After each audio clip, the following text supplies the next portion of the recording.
Calling all chocolate lovers, we've got one delicious show today on The Express.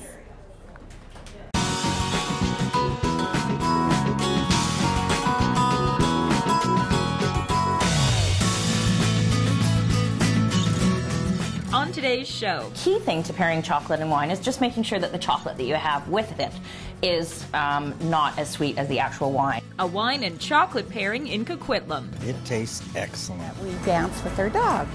Surrey's Pause to Dance Doggy Dance Troupe. Will you join? Vancouver's Free the Children Wee Day. We never thought that Free the Children would grow to this. A lot of food banks get tons of donations around the holidays, but they're sort of forgotten at other parts of the year. South Surrey's Halloween for Hunger. This is the first one that we are having for Halloween for Hunger. By thinking globally and thinking locally. See that and more, local expression.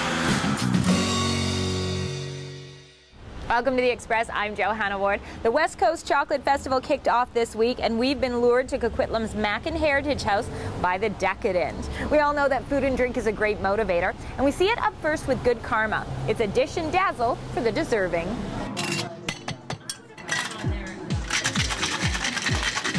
The city's biggest names in bartending came out to preview Dish and Dazzle, an event to raise money for the BC Hospitality Foundation. This is to create awareness, this is to get an excitement built around the cocktail shakedown component for Dish and Dazzle on October 25th, and to provide the opportunity to meet and greet with some of the bartenders that are taking part in it.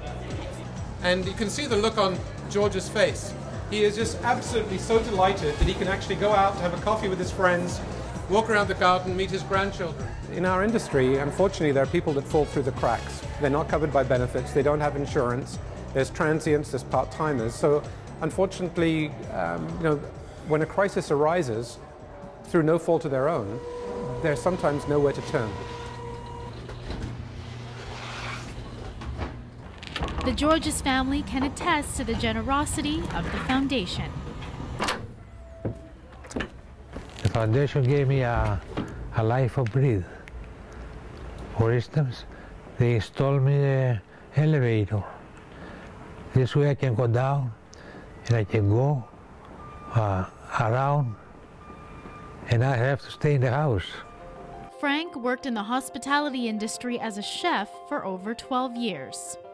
We met in Prince George in 1969. He was a chef in the Inn of the North Hotel, and I went to ask for a job. So he interviewed me, and I was the salad girl, and we fell in love. He was diagnosed with ALS 2 years ago, which limits his mobility. Now, thanks to the BCHF and the lift they installed, he can enjoy time outside with his wife, Kathy. It just makes Frank's life like quality of life. When it's a nice day, we go out and he's enjoying quality of life. It's much easier, it's not so big struggle. He will go. I would love people to be aware of what the Hospitality Association do. The upcoming Dish and Dazzle event will celebrate chefs like Frank and others in the industry.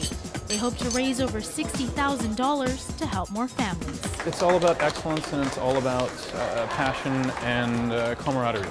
So the BCHF is founded on that idea of camaraderie, that we take care of each other. It's a safety net.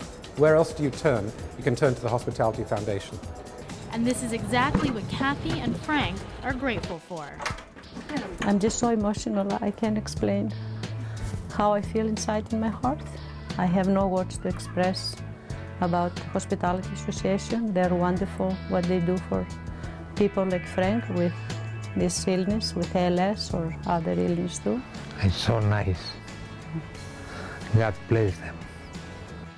In Vancouver, I'm Melanie Pinetto for The Express.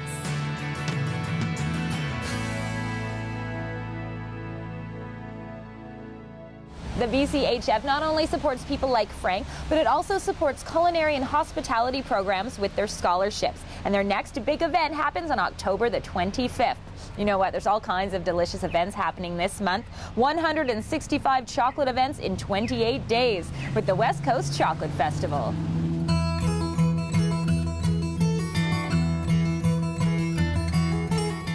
Today we're at Mackin House and we're enjoying wine and chocolate.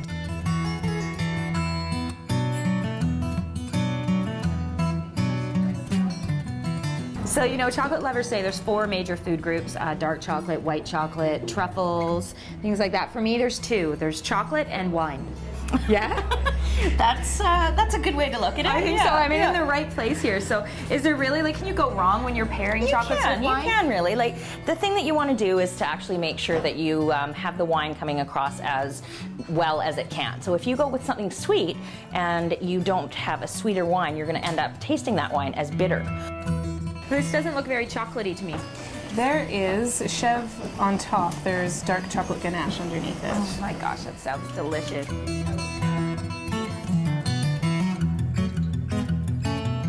It tastes excellent. The cheese and the chocolate is just so nice. The wine, mind you, is a nice touch.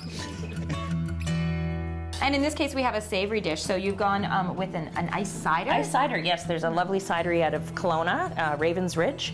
And it's a pork tenderloin. Pork and apples always go well together. And they've done some cranberries, so it plays off the acidity. And it'll be nice to cut through the fat in the pork, too, as well. This is beef tenderloin that we dry cured with espresso and cocoa for 2 days. Today we cut them and seared them. And it's so beautifully plated. It's almost too good to eat, but just almost.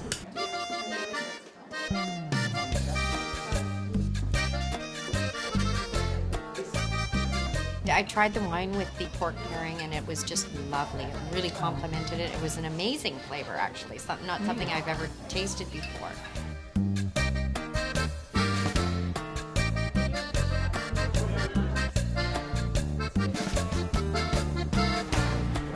I still have a mouthful of chocolate and wine.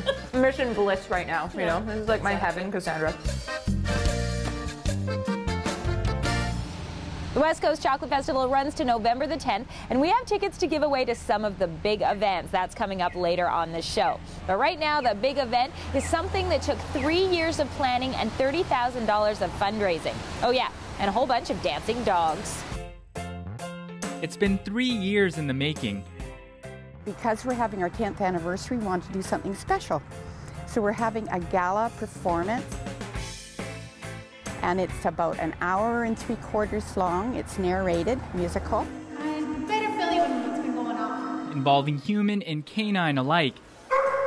We're a canine musical freestyle club. It's called Pause to Dance. And basically what that means is that we dance with our dogs, and we are not crazy. I say that because I'm sure that when you first tell somebody that you dance with your dog, they right away think, oh yeah, right. As it turns out, you can actually teach an old dog new tricks, but it takes some serious commitment. Down, roll, down. It takes a lot of time, a lot of patience, and when you actually get a dog and have them to do a certain movement on a certain beat, that's the trick. Part of freestyle is the entertainment factor. That's why most people do it. Not really to compete, to entertain people. So you want a dog that's not going to be scared when it's put in front of a crowd or cameras or anything else. The humans love it. The most fun is actually the training. I love training with her. When you can teach a dog a new trick and they just get so excited and they're having fun with it, it really is fun. And evidently so do the dogs. At night, even if I'm tired and I'll be sitting there, she'll come up to me and insist on training.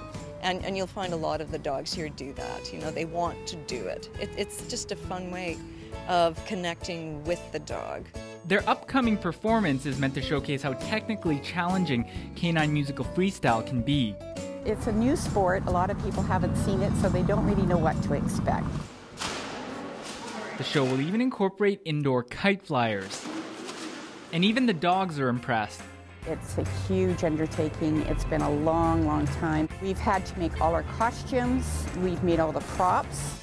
They've even had to fundraise $30,000 by themselves. To see the enjoyment on the people's faces, that's what I love. An enjoyment that's changing the way people perceive canine musical freestyle. In Surrey, I'm Peter Kim for The Express. Pause to Dance latest production, Escape the Darkness, shows on November the 6th at the Bell Performing Arts Centre in Surrey. You can get tickets through their website or at the box office. Now, you know what they say, life is like a box of chocolates, and it's so true. And we have tickets to give away to the West Coast Chocolate Festival coming up, plus community stories to tell. After the break, We Day in Vancouver. This is an unbelievable opportunity for these kids to come together and get inspired. Coconut avocado. Fatherhood dreams on the big screen. You're watching local TV on the Express.